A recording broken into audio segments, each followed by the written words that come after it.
साकार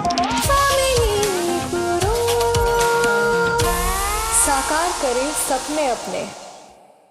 नमस्कार, welcome to family गुरु।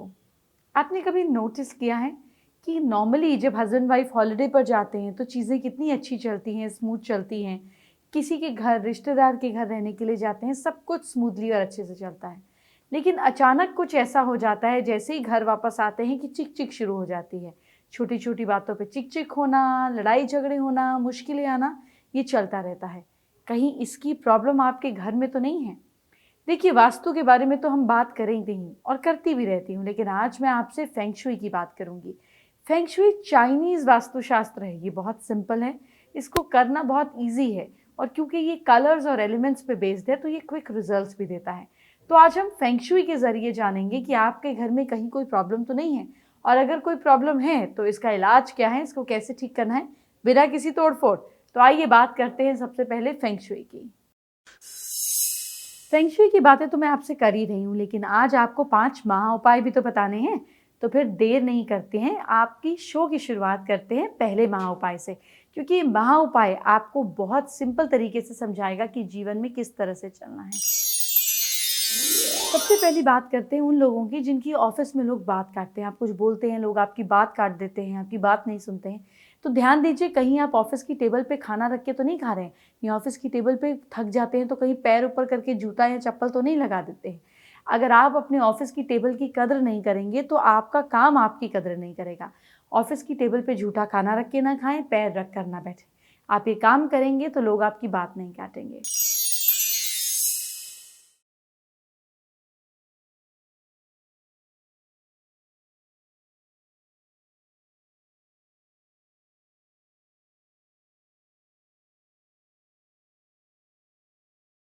अब अगर हमारे घर में वास्तु दोष है भी, तो अब हम क्या करें?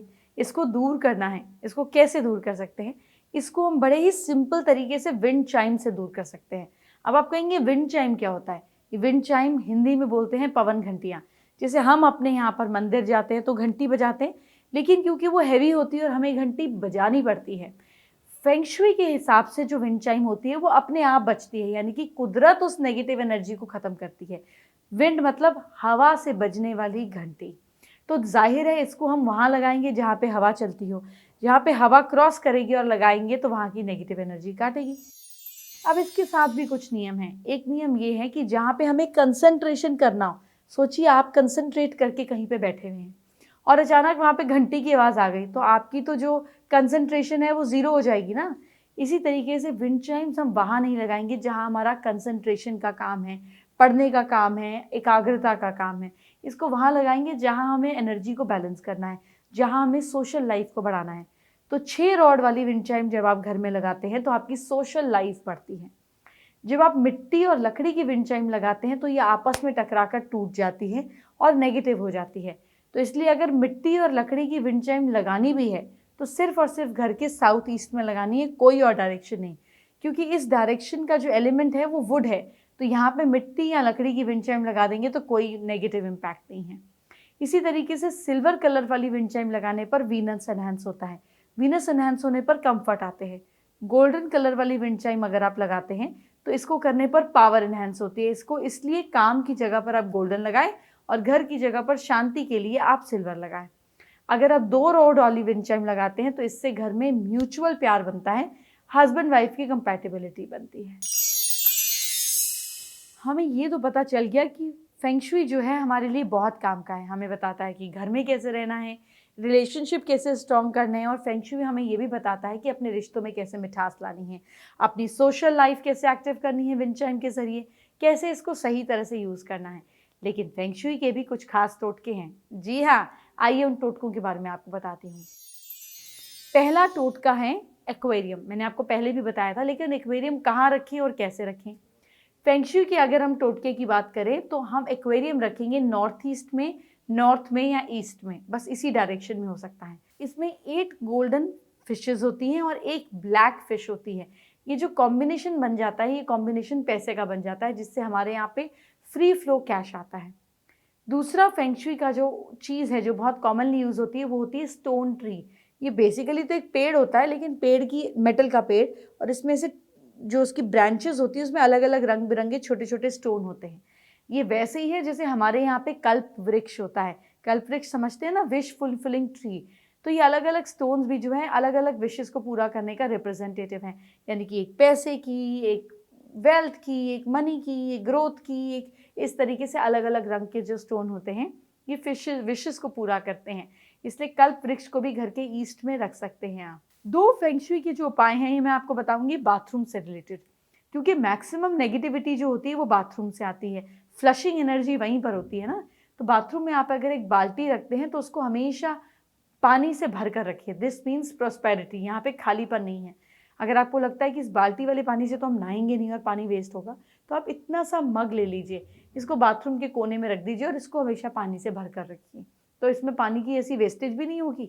या बाल्टी भी रखते हैं तो पुराना पानी पौधों में डाल दीजिए और फिर नया पानी रख लीजिए। तो इससे आपके यहाँ पर संपन्नता, भरपूर होने का एक सिंबल मिलता है। अगली चीज़, अपने बाथरूम में एक छोटी सी कांच की कटोरी में फिटकरी या समुद्री नमक, सी सॉल्ट जिसको बोलते हैं, वो भर के रखें। क्योंकि ये फिटकरी और सी सॉल्ट जो है आसपास के मॉइस्चर को अब्जॉर्ब करता है। ये सिर्फ मॉइस्चर को नहीं अब्जॉर्ब करता, ये आसपास की नेगेटिविटी को भी अब्जॉर्ब करता है। तो इससे इसको हर महीने बदलते रहें ताकि नेगेटिविटी घर से जाती रहे।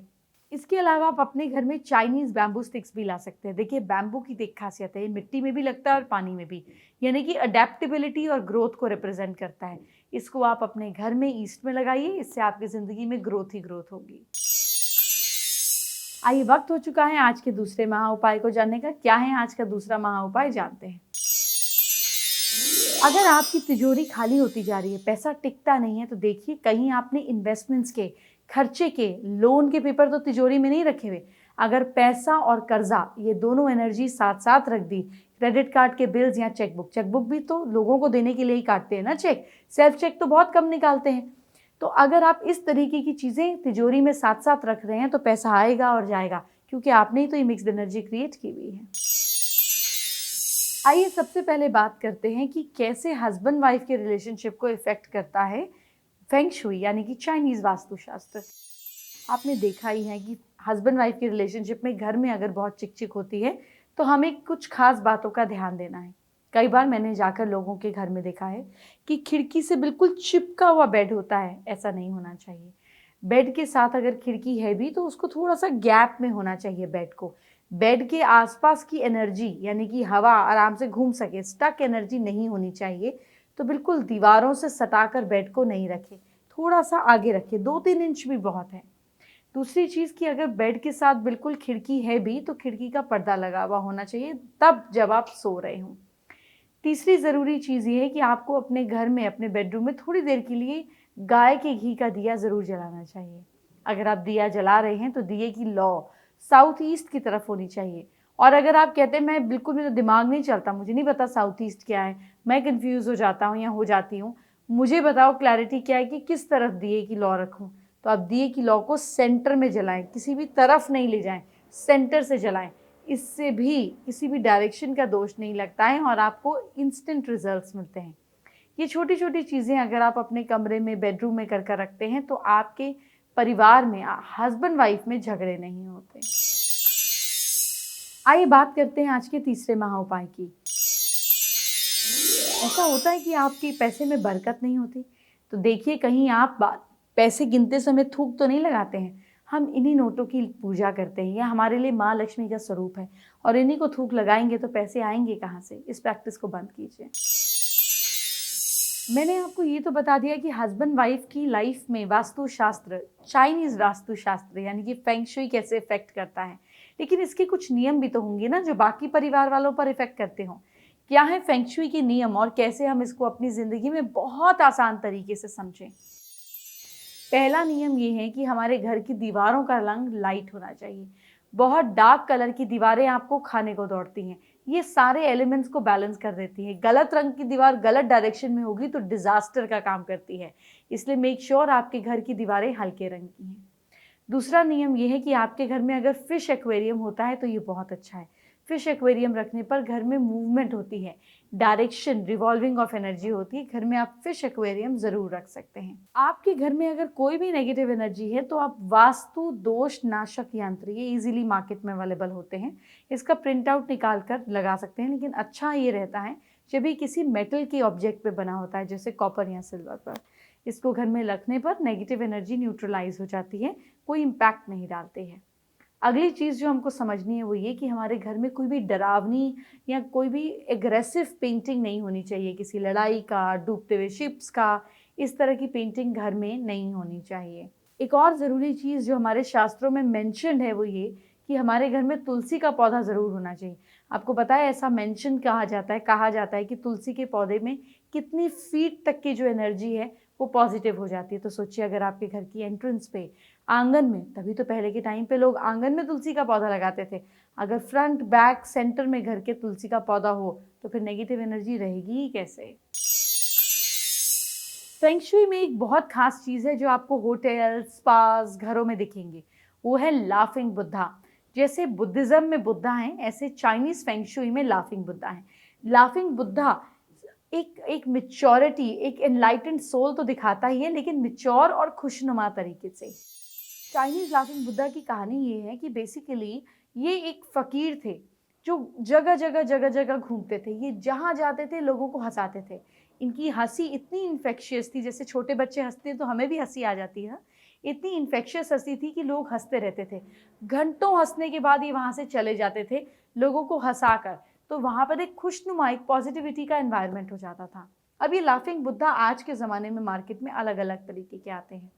जैसे एक लाफिंग बुद्धा होते हैं जो हाथ उठाए हुए होते हैं, यानी कि सब फिक्र गई पानी में, हंसो और मौज करो। इनको रखने का मतलब ये है, इनको आप घर पर, काम पर, कहीं पर भी रख सकते हैं जहाँ पर स्ट्रेस बहुत ज़्यादा है। फिर एक लाफिंग बुद्धा आते हैं जिनके आसपास बहुत सारे बच्चे होते हैं, इनको घर पर ही रखना चाहिए। That means togetherness of family, सब साथ में मिलजुल कर, हंस खेल कर अच्छा टाइम स्पेंड कर रहे हैं। फिर एक लाफिंग बुद्धा आते हैं जो पोटली लिए हुए होते हैं और चलते हैं, यानी कि अब आप ट्रैवल करेंगे और आपको पैसा आएगा। ये ट्रैवलिंग और पैसे के कनेक्शन को बताता है। इसी तरीके से एक लाफिंग बुद्धा आते हैं जो एक पोटली लिए होते हैं और बैठे होते हैं, यानी कि ये स्टेबलाइज मनी को रिप्रेजेंट करते हैं कि अब पैसा बैठेगा और टिकेगा। इसी तरीके से लाफिंग बुद्धा मेटल के बने हुए होते हैं। मेटल के बने हुए लाफिंग बुद्धा संपन्नता, ग्रोथ और एक स्टेबिलिटी, ड्यूरेबिलिटी को रिप्रेजेंट करते हैं। लाफिंग बुद्धा गोल्डन कलर के अगर आप लेते हैं तो ये प्रॉस्पेरिटी को रिप्रेजेंट करते हैं। लाफिंग बुद्धा ग्रीन या वाइट कलर के होते हैं तो ये पीस, हैप्पीनेस और ग्रोथ को रिप्रेजेंट करते हैं। कैसे लाफिंग बुद्धा आपको लाने हैं, क्या करना है, ये मैंने आपको बता दिया। अगर काम की जगह पे हैं तो पैसे वाले, स्ट्रेस की जगह पे है तो हाथ ऊपर वाले, हैप्पीनेस और फैमिली की जगह पर है तो बच्चों वाले। इस तरह से लाफिंग बुद्धा लाएंगे तो सब बढ़िया होगा। आइए बात करते हैं आज के चौथे महाउपाय की। अगर घर में पैसों की कमी है तो 3 चाइनीज सिक्के लीजिए, उनको लाल कलर के रिबन में बांध दीजिए। अगर चाइनीज सिक्के नहीं मिलते हैं तो कॉपर के जो सिक्के मिलते हैं ना हमारे यहाँ के छेद वाले, उनको लाल रंग के रिबन में बांधकर घर के दरवाजे के अंदर, जो दरवाज़ा गेट के अंदर घुस कर आता है आपकी बिल्डिंग के अंदर एंटर करने के लिए, उसमें अंदर की तरफ टांग दीजिए हैंडल से। यह आपके घर में पैसे को लाएगा। जब जब खनकेगा तब तब पैसे की ग्रोथ होगी। आइए बात करते हैं आज की सबसे खास और सबसे बड़ी एस्ट्रो टिप का। फेंग शुई का जब हम इस्तेमाल करते हैं तो हमें कुछ चीज़ों का खास ख्याल रखना है। वो सबसे ज़रूरी चीज़ ये है कि आपके घर के कॉर्नर्स, फेंग शुई का मानना है कि आपकी बॉडी में कॉर्नर जो हैं ये नेगेटिविटी और इन्फेक्शन को अट्रैक्ट करते हैं। जैसे दांत का कोना, घुटने का कोना, उंगली का कोना, सारे इन्फेक्शंस, फंगस यहीं से है। ऐसे आपके घर के 4 कोने भी साफ रहें, जाले रहित रहें, क्लीन रहें। अगर ऐसा है तो कभी कोई दिक्कत नहीं आएगी। आज हम बात करेंगे हमारे फेसबुक का यूज़र कौन है, लेकिन इससे पहले आपको बता दूं कि आप अपनी प्रॉब्लम हमें फेसबुक पे दे सकते हैं। नीचे नंबर फ्लैश हो रहा है, इस पर आप अपनी प्रॉब्लम्स मुझे लिखकर भेज सकते हैं ताकि मैं रैंडमली आपका सवाल लूँ और उसका जवाब दूँ। इसलिए लगातार हमें भेजते रहें। आज हम लेंगे दिशा का सवाल। दिशा हमसे पूछ रही है कि बॉयफ्रेंड के साथ उनके बार बार झगड़े हो जाते हैं, वो इमोशनली बहुत अटैच हैं, क्या करें और कैसे इस प्रॉब्लम को सॉल्व करें। अपने इमोशंस को बैलेंस करने के लिए नहाने के पानी में 1 चुटकी सी सॉल्ट डालकर नहाएं। बॉयफ्रेंड से जब भी मिलने जाएं तो राइट पैर पहले उस प्रेमिसेस के अंदर रखें। इससे आप इमोशनली वीक नहीं होंगी और कोई भी आपका अनड्यू एडवांटेज नहीं उठाएगा। आज के लिए इतना ही। कल हम बात करेंगे मम्मी नंबर 1 से बीवी नंबर 1 तक की जर्नी, यानी कि कैसे आप अपने बच्चों के साथ परफेक्ट रिलेशनशिप रखें, अपने घर को कैसे संजो कर रखें। कल हम बात करेंगे आपको कैसे बनना है मम्मी नंबर 1 एंड बीवी नंबर 1। तो कल का शो ज़रूर देखिए। आप मुझे इजाज़त दीजिए, अपना ख्याल रखिए, बाय बाय, टेक केयर।